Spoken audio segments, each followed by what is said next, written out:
Chapter 43. The thudding of combat boots on the concrete and metal steps was loud. Too damned loud. But Sarah didn't give a shit. She didn't think the things could hear. And if they could, so the hell what? If nothing else, maybe they'd distract the creatures and keep them from eating pregnant mothers and newborns. Givens stood at the door, Perkins right beside it.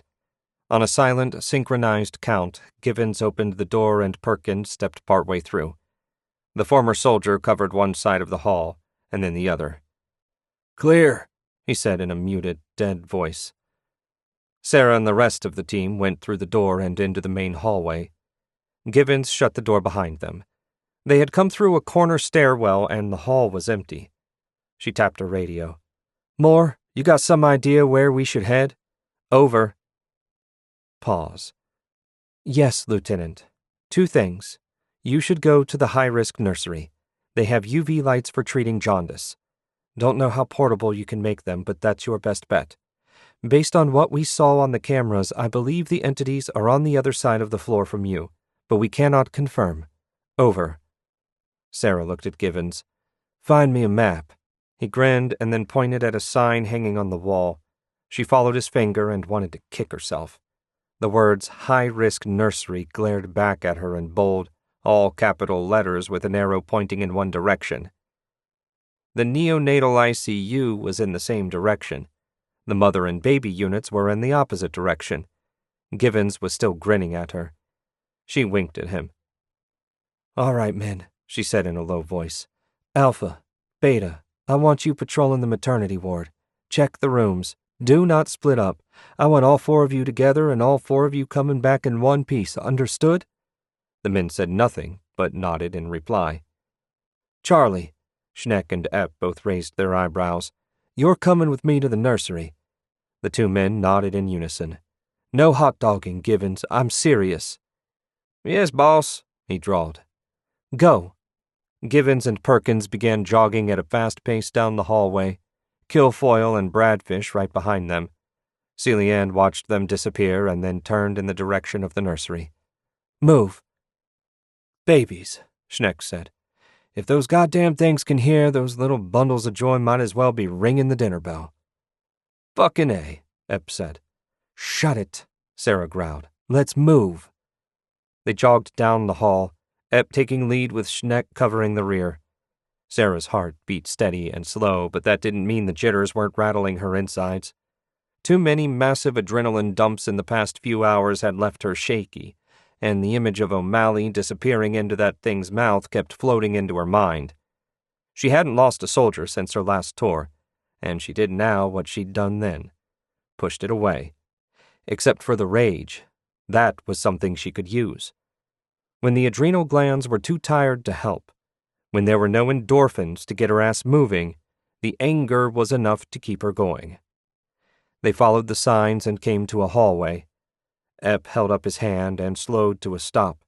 Sarah and Schneck followed suit. Epp flattened himself against the wall and peered around the corner, Sarah studying his body language. Unlike Givens and Perkins, the rest of the SWAT team hadn't mastered self-control when it came to reacting to unexpected situations. But he didn't flinch. Instead, he seemed to relax. He turned around and faced her. "Got a civvy in the hallway, boss. Think you should deal with this."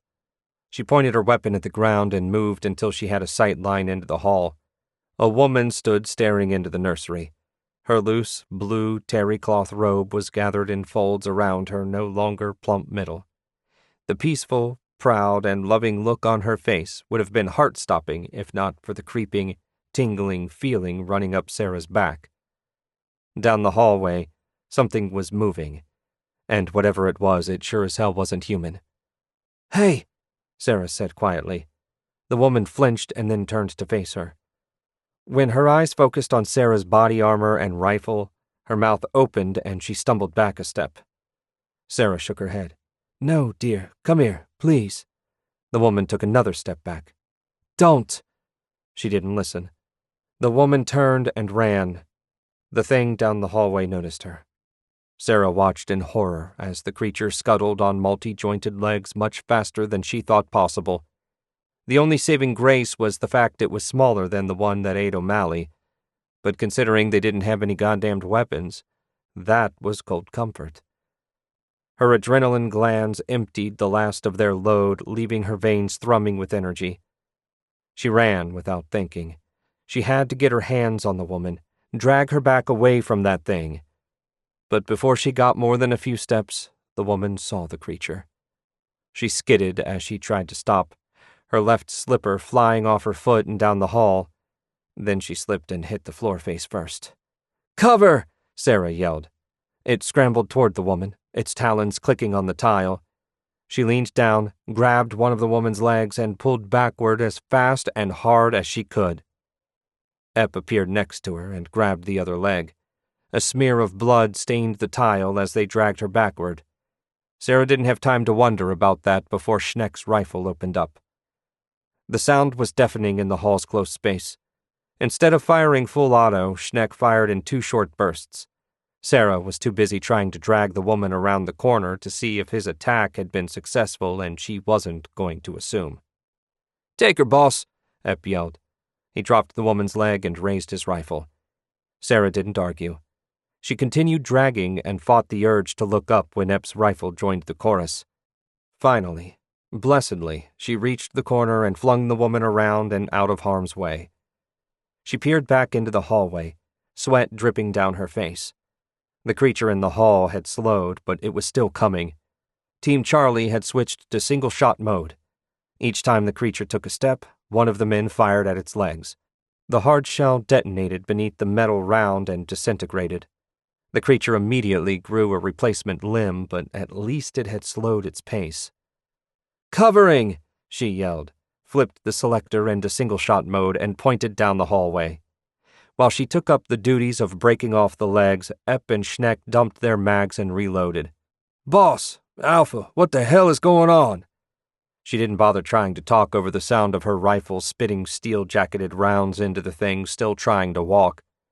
It finally crashed into the floor, its 5 legs nothing more than nubs. A pair of eye stalks stared at her with insectile disinterest. She aimed higher and pulled the trigger. The pitch-black orb atop one of the stalks disappeared. Even through the ringing in her ears, she heard the crunching and crackling of the creature pulling the eye stalk back into itself. The shape then started to melt. "The fuck?" Epp asked, his rifle dropping slightly. The creature became nothing more than a jet-black puddle in the middle of the floor. Sarah realized she was huffing and out of breath. Epp and Schneck weren't in much better shape. "Schneck, check on the civvy," she said, barely able to hear her own words. Somehow he heard and jogged past and around the corner. Epp kept the barrel of his rifle pointed at the thing in the hallway. "Boss, what do—" "Boss," Perkins' voice shrieked over the radio. "Are you there? Over." She tapped her mic and tried to get her breathing under control. "Celie-Anne here. We are outside the main nursery. 1 civilian casualty and 1 hostile in the hallway. We have it stopped for the moment. Status? Over." Pause. "Boss, we have a serious problem. We got a big one. It smashed through several patient rooms and might be headed your way. Over." "Schneck!" she shouted. "What's her status?" Like Epp, her rifle was pointed at the thing in the hall, her right eye sighted down the barrel.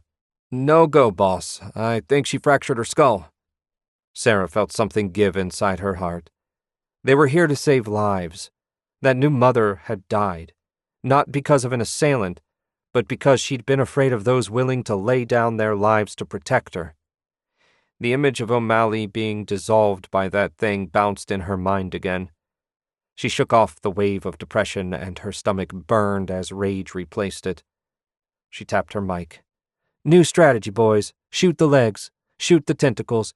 Keep to single fire if possible, and make sure your partner knows what you're shooting at." "Boss," the men replied through the radio. Even Epp and Schneck murmured their acknowledgement. "Alpha, do you have eyes on that hostile?" "Negative, boss." "Well, find the goddamn thing." "Boss." She clicked off her mic. "Schneck, get over there and take a look in the nursery. We've got you covered." "Yes, boss," he said after a second. Despite his terror, Schneck would do his job. She knew that. But the slight pause before his response told her just how scared the man was. Later. She could deal with all of that later. Right now, she had to stay focused on the pool of black, and she had to find a way to keep her men from freezing up. Lithe as a prowling cat, Schneck walked past her and Epp, his rifle pointed at the floor. When he reached the glass wall, he turned slightly and peered in. Through her peripheral vision, she watched his body language. She half expected him to go rigid, pull up his rifle, and start firing through the glass at some creature that— "Clear," Schneck said. He stepped backward and focused his gaze on the pool of liquid. Sarah exhaled. She didn't realize she'd been holding her breath. "Just babies?" "Yeah, boss, just babies. And a nurse." Schneck's pale face slowly flushed back with color. "I didn't see any strong lights in there." "God damn it," Epp said. "Okay," Sarah said. She didn't want to say what she was about to say. She'd told Alpha and Beta not to split up, and here she was getting ready to do just that. "Schneck, I want you to find the high-risk nursery. You come across a nurse or a doctor, you get them to help you. Come across any civvies and get them back in their damned rooms. And if you run into trouble, scream." "Not a problem there," he said. She glanced at him. He was smiling, but his lower lip trembled. "Be right back." Schneck ran past them and down the adjacent hallway. "Well, boss, what do we do?" Epp asked. And that was the problem. Here they stood, rifles pointed at a damned pool of black liquid. It trembled slightly, but remained motionless and silent. The sounds. That was a clue of some sort. When it sizzled, it was eating. When it crackled, it was growing limbs or retracting them, changing shape. The creatures didn't make a sound unless they were eating or moving. They didn't growl or roar, and somehow that was worse. If the things howled and screamed with rage, they'd at least know where the damned things were. Instead, they had to listen for crackles, sizzles, and the clicks of its talons on tile. She tapped her mic. "More, you got eyes on either hostile?" Pause. "We see the one in the hall near the nursery, Lieutenant, but we have no sign of the other." Sarah rolled her eyes. "My team says they saw its leavings." "I'm sure," Moore said dryly. "We see signs of it, but we don't know where it is." "Great." Sarah clicked off the mic. She caught movement out of the corner of her eye and refocused on the hallway. The black sludge was moving. Instead of heading toward them or even away from them, it slid laterally to the base of the wall with the glass window, the liquid touching the bottom of the wall.